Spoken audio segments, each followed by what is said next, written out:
Estamos hablando del acné, bueno, de manera general. Ahora vamos a hablar el acné en los adultos. Tal vez probablemente este es una de las causas principales de la visita al dermatólogo. Está con nosotros la doctora Marlene Méndez, que es dermatóloga, y vamos a hablar sobre el acné en los adultos. Y la pregunta, creo que todos nos estamos haciendo, es ¿cuál es la diferencia de causas entre el acné que aparece en la adolescencia y el que aparece cuando ya estamos un poco más adultos?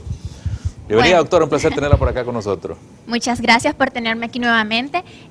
Así como diferencia entre acné clínicamente en un adolescente, en un adulto, no varía mucho porque las lesiones siguen siendo las mismas. Ahora, si estamos hablando en el caso de una mujer que se propaga o que persiste el acné después de la adolescencia o que inicia incluso en la adultez, pues entonces nos vamos a fijar un dato particular, que normalmente estas mujeres donde tienen las lesiones a nivel de mandíbula, mentón y cuello, o sea, como en el tercio inferior de la cara. Eso nos da una pauta de que puede haber un componente hormonal ahí.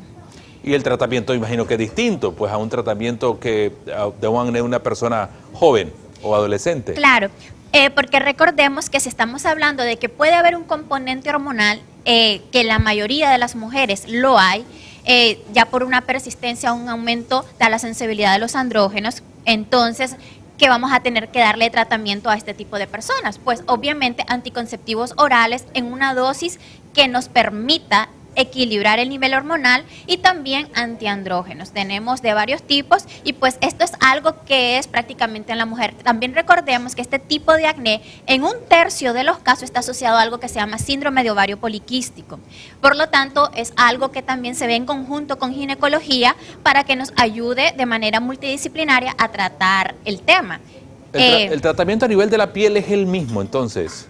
El tratamiento a nivel tópico básicamente es el mismo. A nivel sistémico vamos a contar con la ayuda de los anticonceptivos y los antiandrógenos. También otra característica clínica que hay que destacar, sobre todo en el síndrome de ovario poliquístico, sería, por ejemplo, mujeres que tienen efectos de virilización, por así decirlo, de hirsutismo, es decir, que le aparece barba, bigote o pelo donde no debería de tener, personas que también tienen alopecia, que se les cae, por ejemplo, el cabello, además de las lesiones de acné, que son un poco gorditas, por ejemplo, o que tienen una acantosis nigricans, por ejemplo, esas lesiones oscuras en la espalda que se ha visto que está asociada a una resistencia a la insulina y que por eso también se le da a estos pacientes un tratamiento de metformina, por ejemplo. Entonces son cosas que uno va viendo y tiene que valorar a través de un perfil, por eso se aconseja recurrir al dermatólogo y no si se ve una espinilla, independientemente de la edad, pues que vaya.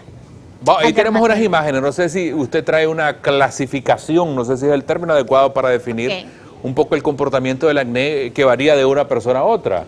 Bueno, ahí estamos viendo básicamente el acné clínico en una mujer adulta. Entonces, si se fijan, las lesiones van sobre todo de mejilla para abajo, a nivel de mentón, a nivel de cuello, a nivel de mandíbula. Entonces, en este caso tenemos una paciente que tiene lesiones inflamatorias, tiene algún nódulo por ahí, pero sobre todo persisten lesiones inflamatorias. Ahora, en este tipo de pacientes casi tal vez no se aprecia los comedones son los puntitos negros o los taquitos, pero no significa que no los tengan, no es este tipo de acné.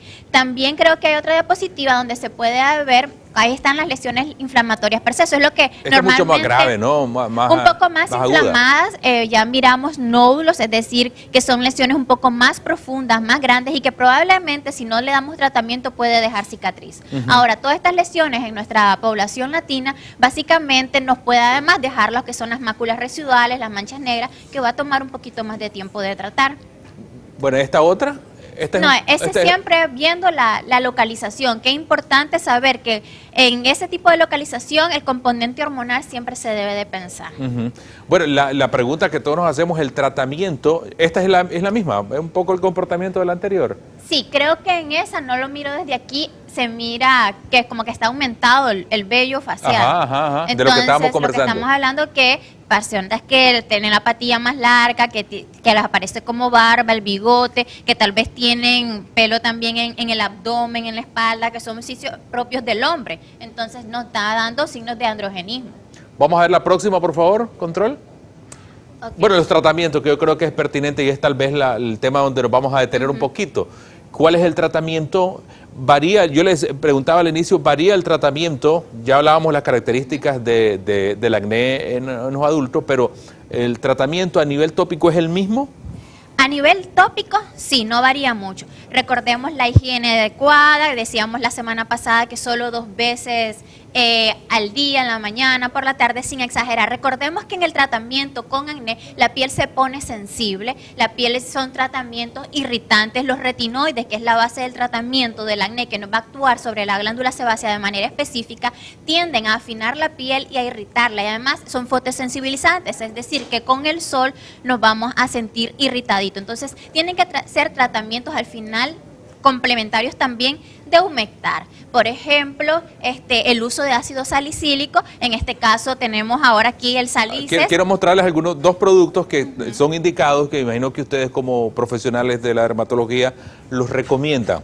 Sí, en este caso, bueno, sería el Salices, que sería a base de ácido salicílico. El ácido salicílico es un beta-hidroxiácido, va a actuar como un queratolítico, como algo que va a afinarnos la piel, va a permitir que los comedones no se formen, que es la lesión elemental del acné, también como un antiinflamatorio, y además, por ser un beta-hidroxiácido, nos aporta hidratación extra. Es decir, que en este caso que necesitamos, por ejemplo, una hidratación porque ya tenemos otro tratamiento que va a irritar más la piel, pues también nos ayuda para aportarle una hidratación extra a nuestra piel. Entonces, bueno, ahí en varias presentaciones, tenemos en jabón, tenemos en gel, pues eso es una manera. Recordar también el uso de antibióticos tópicos. De esto hay que tener mucho cuidado, no cualquier antibiótico tópico es también el adecuado. Hay que hablar con su dermatólogo porque muchas veces causa resistencia y tenemos que asociarlo, por ejemplo, con un peróxido de benzoilo que nos aporte ese grado más de protección y que no nos cause resistencia. También tenemos, por ejemplo, antibióticos sistémicos en casos de acné, como mirábamos, muy inflamatorios, pero el caso de los retinoides, ya sea tópicos, que es la base de todo tratamiento de acné, pero también en pacientes muy graves, que nódulo quístico, con lesiones muy deformantes, por así decirlo, el uso de retinoides sistémicos es el adecuado, pero con un seguimiento estrecho del dermatólogo, porque estos son fármacos que no se deben de vender de manera libre en la farmacia debido a los grandes efectos adversos que tienen. Doctora, una pregunta y tal vez, digo un comentario, la pertinencia muchas veces de las personas a asumir que si a alguien se hizo un tratamiento o usó un tratamiento, ese mismo tratamiento puede ser efectivo conmigo. Creo que es tal vez una de las grandes dificultades que tienen las personas cuando no acuden a un profesional que le va a indicar cuál es el tratamiento indicado para su problema. Claro, como vimos, hay diferentes tipos de acné, desde un acné muy leve o un acné comedónico a acné muy graves, muy inflamatorios. Entonces el tratamiento varía y uno tiene que ser como un pequeño arquitecto, diseñar un plan de tratamiento personalizado al paciente. Yo no le puedo indicar a un paciente que no tiene lesiones inflamatorias antibióticos sistémicos, por ejemplo, porque no los necesita, tal vez está contraindicado. Y ¿para qué le vamos a poner? En este caso, menos siempre es más. Y tiene que ser indicado a cada paciente. Por ejemplo, en una persona que tiene un síndrome de ovario poliquístico, que tiene lesiones de acné, si yo solo la trato con un tratamiento de acné, no vamos a encontrar la mejoría que queremos. Porque mientras no tratemos el componente hormonal, siempre va a haber una persistencia de las lesiones. Entonces, tenemos que hacerlo de manera conjunta para que pueda funcionar. Muchas gracias, doctora. Usted aparece en Facebook como doctora Mar, M-A-R. Sí, M-A-R como el mar. Por si quiere usted consultarme, seguramente ya aparecen algunos temas que ustedes sugieren y preguntas que pueden hacer a la doctora. Muchas gracias, doctora. Muchas gracias a todos por la invitación nuevamente. A la orden. Vamos a pasar, bueno, seguimos con más acá en su revista de Sol a Sol.